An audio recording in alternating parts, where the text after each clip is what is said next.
Who's an activist here? Anyone? Will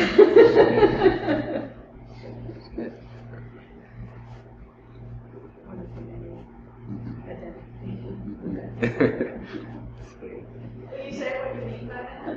What? Will you say what you mean by that? By activism? Alright, so that's a good question. By activism, my image of activism is, this does not have to apply for anyone who considers themselves activism. But for me, it bears the image of conflict, just fueling the conflict. So when I say activism, that's what I mean. Fueling the conflict out of a desire to do good, out of a desire to improve, out of a desire to fulfill or change or help, but with an energy of activism. If that doesn't bear the same energy for you, that word, if that is not the same image for you, that's absolutely fine.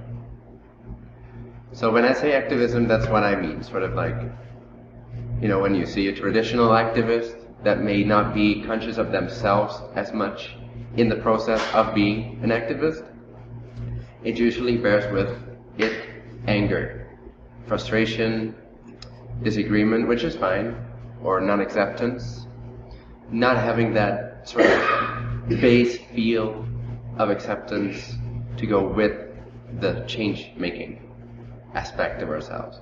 So we disagree with something we see, we want to make a change, but it's really based on not accepting ourselves, not accepting what it triggers in us. When we see something we don't like, or when we see some form of abuse, whether it's planetary, whether it's of other human beings, of animals, of the clean air, or whatever it is, before we go out and be an activist, I would recommend that we just feel whatever it triggers in us. What's the disagreement that we're having? We're seeing something, whether on television or in real life or on the internet, and it triggers this response of, that's wrong. It is wrong. It should not be there. Let's change that. Before you go out and change anything, what's it bringing up in you? What's it doing within yourself? Why are you so emotionally activated? Why are you an emotional activist? What's it triggering in you? What's the lack you perceive in yourself? Why is it not okay for abuse to take place? I'm not saying it is, but why is it not okay for you? Why is it not okay if you see an animal being slaughtered? Why is it not okay if you see chemtrails? Why is it not okay if you see whatever it is, mass production of meat or whatever you're an activist about? Why is it not okay for you? The answer might be, well, obviously it's not okay because we're hurting beings, we're hurting our planet, it's unsustainable, etc. But go deeper. Why is it not okay for you? Why is it not okay for you? If you can first feel into that, why is something not okay for you? And this can be played out on a much smaller scale as well. Your individual changes, your New Year's resolutions, your desires for yourself, the changes you may want to apply to your body, to your diet, to your lifestyle, to your spirituality, to the activities you're doing, to the habits you're having, to the patterns you keep reenacting. Why is it not okay the way it is? I'm not saying you should not make changes, by all means, but first ask yourself, before you start this new year, in a mode of change, ask yourself, why am I changing it? What am I fulfilling in myself? What am I trying to fulfill in myself? Where's that empty hole that I feel that I need to fill up? What is wrong with my patterns, my habits, my diet, my lifestyle, exactly as it is? What's wrong with it? And just feel into that. And that's entirely individual, whatever comes up for you. But simply feel the feelings. Don't go into thought. Feel. First think the thought of the change you want to have, and then why you disagree with the way it is. But as soon as you have triggered that thought, that emotional feeling, that emotional activism, that response within yourself, ask yourself, what is being triggered? Completely allow your attention to go inward to that sore spot, wherever it may be. and just feel the sore spot, feel the lack, feel the anger, feel the disagreement, feel the non-acceptance. When I say feel, it means to just be aware of the sensation, to not tell it what it is, to not give it an additional description, just a complete openness of your mind to feel viscerally what it's doing to you when you're thinking of the things you want to change. Where is that coming from, that need?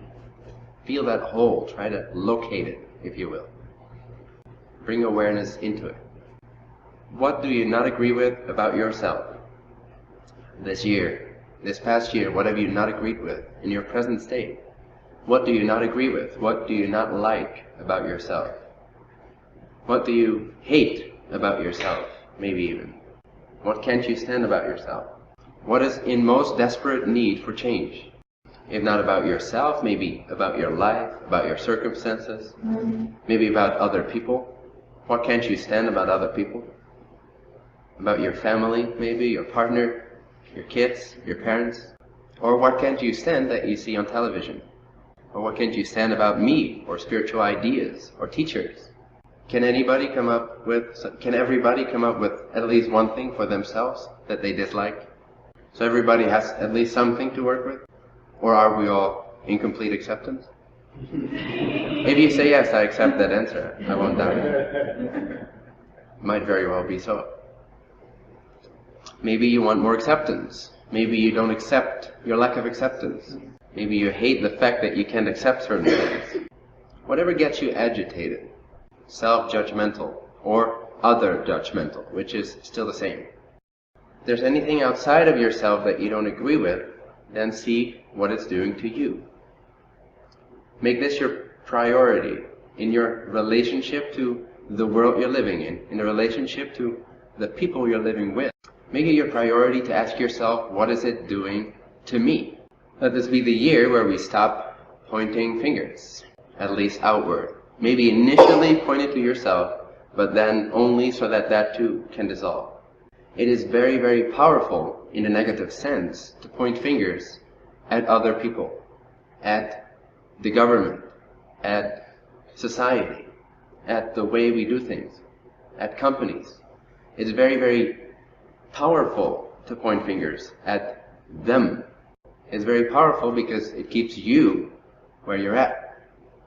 It's very powerful in its negative effect of keeping you wherever you're at, wherever you're not comfortable. Because the moment you say that that has a power over you and therefore that should change, you're literally empowering yourself in a way that's actually empowering other beings and other structures to have a power over you and disempower you from making a change within yourself or accepting that within yourself. The moment you point fingers, the moment you're angry at somebody else, which is fine, by all means accept that or relax into it. But see that if you believe in it, if you believe in the story of I'm victimized by the companies, I'm victimized by the government, I'm victimized by my family members, I'm victimized by my bad childhood, I'm victimized by whatever it may be, I'm victimized by my own ego, whatever it is. Feel whatever that you still believe you're victimized by. What disempowers you? What out there, or even in here, because when you're pointing fingers in here, like myself, my ego, my mind, that's still out there. You're still pointing it away from yourself. You're still not, in that sense, taking the responsibility for the fact that you have the power to decide what disturbs you and what does not. So find a few of these examples in your own life and just imagine these. Just bring these to the surface.